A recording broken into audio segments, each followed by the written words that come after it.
The Zoom TV 24. Saa 3:30 nibwo Paul Rusesabagina yitabye urukiko rw'ibanze rwa Kicukiro kugira ngo atangire kuburana kwifungwa n'ifungurwa ry'agateganyo ku byaha birimo iby'iterabwoba akurikiranweho. Uyu mugabo w'imyaka 66 y'amavuko yazanwe n'imodoka ya RIB isanze twari ifungwa, yaracungiwe umutekano ku buryo bukomeye. Mu rukiko abantu bitabiriye buranisha bose bari babanje gupimwa icyorezo cya coronavirus, ndetse kugira ngo wemererwe kwinjira nuko icyemezo gishimangira ko nta bwandu ufite. Umucamanza yavuze ko aregwa ibyaha 13 birimo iby'iterabwoba. Gusa ubwo Rusesabagina yabazwaga niba byemera, yanze kugira icyo avuga kuri buri cyaha, ahubwo abwira umucamanza ko yabisubijeho kimwe ku kindi ubwo yabazwaga mu bugenzacyaha no mu bushinjacyaha. Icyakora yavuze ko yicuza ibikorwa byakozwe na FLN byo kwica abaturage mu turere twa Nyaruguru, ndetse ko yabisabiye imbabazi abagizweho ingaruka nabyo n'igihugu muri rusange. Isaa 4 zuzuye urukiko rwatangiye gusoma umwirondoro wa Rusesabagina. Abajijwe umwirondoro basomye niba ari uwe, maze asubiza ko ari uwe. Umucamanza yasomye ibyaha akekwaho amubaza niba yabyumvise neza, undi asubiza ati nabyumvise. Umucamanza yavuze ko Paul Rusesabagina ari mwene Rupfure Thomas na Nyirampara Keisa, wavutse tariki ya 15 Kamena mwaka 1954 muri serire ya Nyakabungo, segiteri ya Nkomero, komine ya Murama ni perefegitura ya Gitarama, uri mu karere ka Ruhango, intara y'Amajyepfo. Yavuze ko atuye mu Bubiligi mu gace ka Cranium mu mujyi wa Bruxelles, aho afite ubwenegihugu bw'u Rwanda n'ubw'Ububiligi. Yashakanye na Mukangamije Tatiana, ndetse ko ari umunyamahoteli. Saa 4:09 Maître Rugaza David yatangiye avuga ko hari imbogamizi bafite, avuga ku bubasha bw'urukiko rw'ibanze rwa Kicukiro. Yavuze ko urukiko rwaho umuntu yaratuye ariko rufite inshingano zo kuburanisha imanza zifungwa n'ifungurwa ry'agateganyo. Yavuze ko mu mwaka wa 2004 ubwo Paul Rusesabagina yageraga mu Rwanda yaguze ikibanza i Nyarutarama, ahitamo ko ariho azajya abarizwa. Yavuze ko Nyarutarama iri mu ifasi y'urukiko rw'ibanze rwa Gasabo, bityo ko ariho yarakwiriye kujyana kuburanishirizwa aho kuba mu rukiko rw'ibanze rwa Kicukiro. Maître Rugaza yavuze ko nta na rimwe Rusesabagina yigeze akandagira ku butaka bw'u Rwanda ku buryo yakekwaho uruhare mu byaha byabaye mu mwaka wa 2018. Yavuze ko kuva mu mwaka wa 1996 kugera muri 1999 Rusesabagina nta bwenegihugu yari afite, ndetse icyo gihe ibyangombwa yakoreshaga byari byo yari yarahawe na Loni. Mu mwaka wa 1999 ngo nibwo yahawe ubwenegihugu bw'Ububiligi, ndetse ko uburenganzira bwo kwisanzura mu bitekerezo budakurikiranwa ku muturage w'ikindi gihugu uri mu mahanga. Maître Rugaza yavuze ko ubushinjacyaha bwagaragaje inama yakoresheje muri Amerika. Yavuze ko nk'umuturage w'Ububiligi igihugu cye cyarebye ibyo yavuze kigasanga ari ubwisanzure mu gutanga ibitekerezo, buravuga buti ntacyo bumukurikiranaho nk'Ububiligi. Yavuze ko ndetse na FBI yo muri Amerika yamuhamagaye igasanga inama yakoresheje ari izishingiye ku bwisanzure bwo gutanga ibitekerezo nk'umuturage. Yavuze ko mu itegeko rihana ibyaha mu Rwanda ryo mu mwaka wa 2012 rigaragaza ko nta cyaha na kimwe Rusesabagina akwiriye kuba akurikiranweho kuko ibyo yakoze ari ubwisanzure mu gutanga ibitekerezo. Umwunganizi we yakomeje avuga ko inyito y'ibyaha byashinjwe Rusesabagina atariyo, kuko aryozwa ibyaha bishinjwa andi mashyaka kataraye. Avuga ko buri wese akwiriye kwirengera ibyo yakoze. Umushinjacyaha yavuze ko ku ngingo y'uko urukiko rudafite ububasha yavuze nta shingiro ifite, kuko itegeko ryerekeye ububasha bw'inkiko, inkiko z'ibanze arizo zifite ububasha bwo kuburanisha ifungwa n'ifungurwa ry'agateganyo. Yavuze ko Rusesabagina yafatiwe mu ifasi y'urukiko rw'ibanze rwa Kicukiro, bityo ko ariho akwiriye kuburanishirizwa. Kucyo kuba Rusesabagina yarubatse i Nyarutarama, umushinjacyaha yavuze ko kuba yarahaguze ikibanza kandi akahubaka bitavuga ko hatuye cyangwa se ko ariho yafatiwe. Ati ntabwo bivuze ko ariho yaratuye ubwo yafatwaga, nta nubwo ariho yafatiwe. Yavuze ko mu gihe cy'ibazwa Rusesabagina yavuze ko atuye mu Bubiligi. Kucyo Maître Rugaza yavuze ko Rusesabagina ari mu rukiko nk'Umubiligi, umushinjacyaha yavuze ko mwibazwa rye ku bwenegihugu yemeye ko afite ubwenegihugu bw'Ububiligi, ndetse ko umuntu wese ukoze icyaha mu ifasi y'u Rwanda agomba gukurikiranwa hatitawe ku bwenegihugu bwe. Umushinjacyaha yavuze ko Rusesabagina yemeye ko ibikorwa akekwaho yabikoze nk'umunyarwanda, ndetse ko nta gitangaza kirimo kuba umunyamahanga yakurikiranwa n'inkiko zo mu mahanga. Umushinjacyaha yavuze ko Rusesabagina afite uburenganzira busesuye bwo gutanga ibitekerezo, ariko ko mu gihe umuntu agiye kuri radio cyangwa televiziyo akagaragaza ko umutwe wa FLN ushamikiye kuri MRCD yarabereye perezida watangiye imirwano mu Rwanda, bidakwiriye kwitwa uburenganzira bwo gutanga ibitekerezo. Ikindi kandi ngo kuba Rusesabagina yemera ko ari amafaranga yatanze atera inkunga FLN, ayo mafaranga agamije kwica abanyarwanda, bidakwiriye kwitwa uburenganzira bwo gutanga ibitekerezo mu gihe yateraga inkunga abantu bashaka kwica abanyarwanda. Maître Rugaza yavuze ko amadolari 500 Rusesabagina yatanze atari amafaranga yakoreshwa umuntu atera igihugu, ati keretse niba ari ukurwanisha ibikenyeri, kandi nabwo ntabwo yumva ko buri wese yabona iryagwanisha. Umushinjacyaha yavuze ko Rusesabagina adashobora gutandukanwa n'ibikorwa bya FLN kuko nawe ubwo yigeze kuvuga ko abyicuza ubwo yabazwaga mu bushinjacyaha. Yavuze ko Rusesabagina atigeze atanga amafaranga nk'umugira neza ubwo yateraga inkunga FLN, akavuga ko mu magambo ye ubwo yabazwaga hari aho yagize ati nafashije FLN ibihumbi 20 by'amayero, kandi ngo iyo FLN ku ruhande rw'ubushinjacyaha ngo iyo FLN ni umuryango w'abagira neza. Umucamanza yavuze ko urukiko rugiye kwiherera kwiburanisha ryongera gusubukurwa saa 7 hatangazwa imyanzuro ku nzitizi zagaragajwe n'abunganizi ba Rusesabagina. Rusesabagina uburana yaburanaga ku byaha 13 akurikiranweho, birimo kurema umutwe w'ingabo utemewe cyangwa se kuwujyamo, gutera inkunga iterabwoba ku nyungu za politike, gukora no kugira uruhare mu bikorwa by'iterabwoba, gutanga amabwiriza mu gikorwa cy'iterabwoba, kuba mu mutwe w'iterabwoba, kugambana no gushishikariza abandi gukora iterabwoba, ubufatanyacyaha cy'ubwicanyi buturutse ku bushake, ubufatanyacyaha cyo gufata umuntu w'ingwate, ubufatanyacyaha cyo kwiba hakoreshejwe intwaro, ubufatanyacyaha ku cyaha cyo gutwikira undi ku bushake inyubako, ubufatanyacyaha ku cyaha cyo gukubita cyangwa se gukomeretsa ku bushake, n'ubufatanyacyaha cyo gushyira abana mu mirwano cyangwa se ngo bakore indi mirimo ijyanye n'inshingano za gisirikare. Urukiko rwaje gutangaza umwanzuro warwo ku nzitizi zagaragajwe n'abunganizi ba Rusesabagina. Ababuranyi bombi bagaruka mu cyumba bategereza inteko iburanisha. Isaa 7:15 urukiko rumaze gusesengura inzitizi zatanzwe, rwavuze ko kuba Rusesabagina yarafatiwe mu murenge wa Nyarugunga rusanga ari ahantu hari mu ifasi y'urukiko, bityo ko rufite ububasha bwo kuburanisha urubanza rwe mu ifungwa n'ifungurwa ry'agateganyo. Rutegeka ko iburanisha rigomba guhita rikomeza. Bwahise bufata umwanya. Umushinjacyaha avuga ko basabira Rusesabagina gufungwa by'agateganyo kubera ibyo akekwaho. Yavuze ko ari ibikorwa bigize ibyaha Rusesabagina akekwaho byatangiye mu mwaka wa 2009 ubwo Rusesabagina wari ukuriye ishyaka PDR Ihumure yegereye Lieutenant Colonel Habiyaremye Noel wakundaga kwiyita Bangabanza Lambert.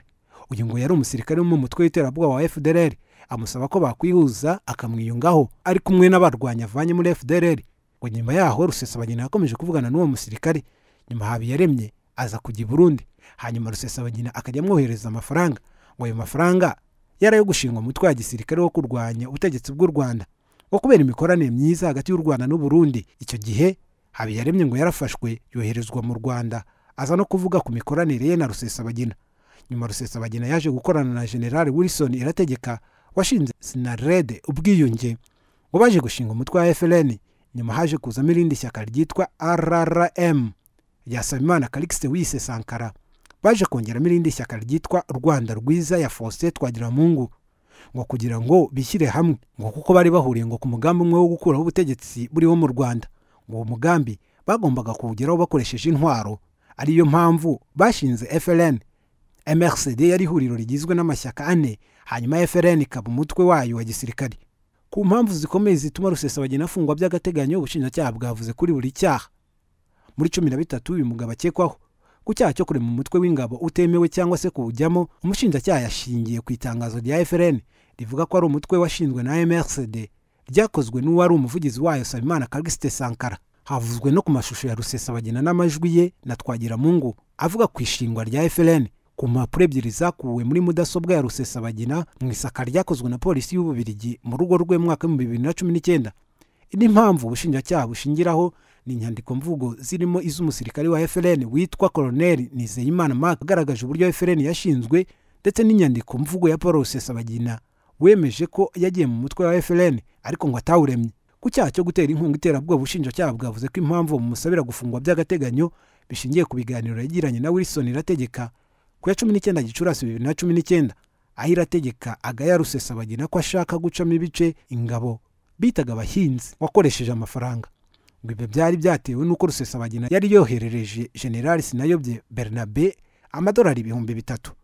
Hari kandi ngo amafaranga umugore wa Rusesabagina yohereje muri Comore umuntu amayeri 1,000. Icyo gihe ngo bari bayohereje Sankara.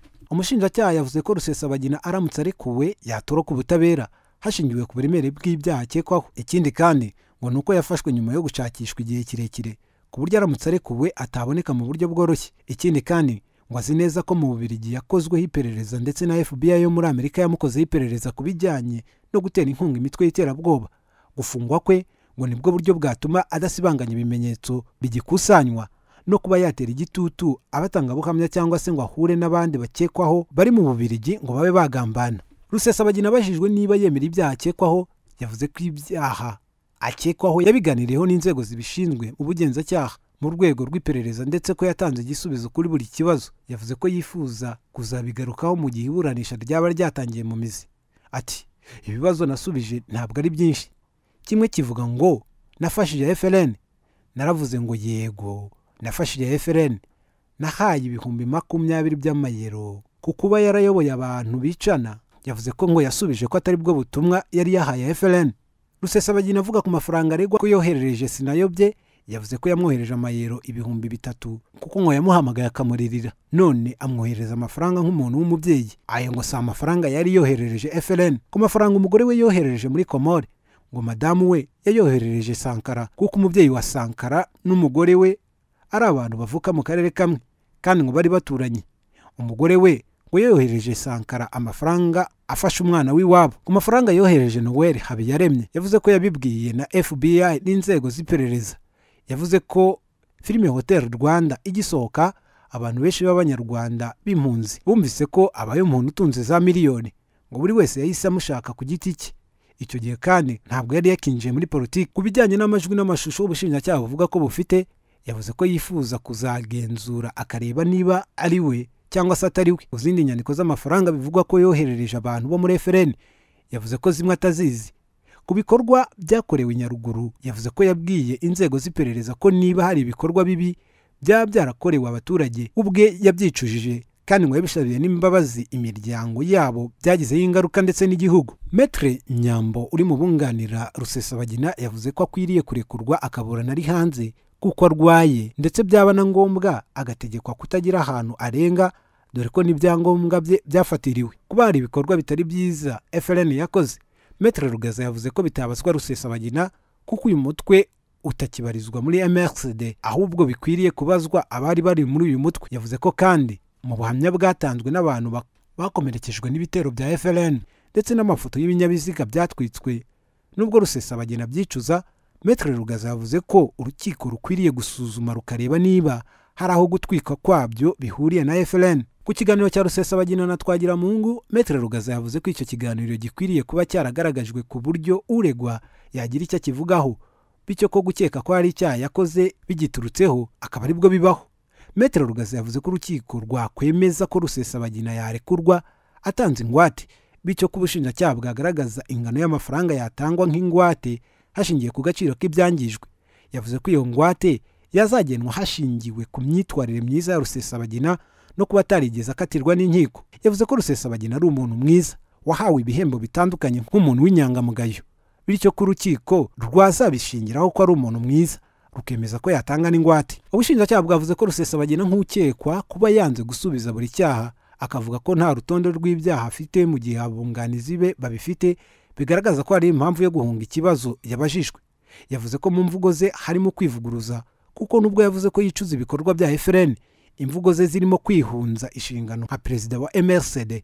Ubushinjacyaha bwavuze ko budahakana ko arwaye, ariko kuba ngo uyu munsi ashobora guhagarara imbere y'urukiko akisobanura bishingiye ku kuba yarafashwe neza kuva yagera mu Rwanda akavuzwa, ndetse igihe cyose yabishakaga we yajyanwaga kwa muganga. Yavuze ko ubwo yabazwaga mu bushinjacyaha ibazwa ryasubitswe akajyanwa kwa muganga, bityo aramutse afunzwe nabwo yakomeza kwitabwaho. Ku bijyanye n'ingwate, ubushinjacyaha bwavuze ko Maître Rugaza ibyo asaba atabizi kuko mu ibazwa yavuze ko Rusesabagina yatanga ingwate y'umuntu, none uyu munsi akaba avuze ko yatanga ingwate y'amafaranga. Yavuze ko Maître Rugaza akwiriye kugaragaza ingano y'ingwate yatangwa ashingiye ku buzima bw'abantu bapfuye n'ibyangijwe, ariko ku ruhande rw'ubushinjacyaha bwo icyo ngo bushaka nuko yafungwa by'agateganyo. Rusesabagina yahawe ijambo avuga ko arwaye ndetse ko amaze kujyanwa kwa muganga inshuro 3 mu byumweru 2, ndetse asezeranya umucamanza ko atazigera acika mu gihe yaba arekuwe akaburana ari hanze. Saa 9:55 umucamanza yavuze ko iburanisha risojwe maze umwanzuro ukazasomwa ku ya 17 Nzeri 2020 saa 8. iyi nkuru twayikeshaga igihe.com twayikeshaga nawe utarakanda subscribe kanda ako kamenyetso k'umutuku kanditseho subscribe kugira ngo uzajye ubona n'izindi video zitandukanye utasanga ahandi. Turabakunda.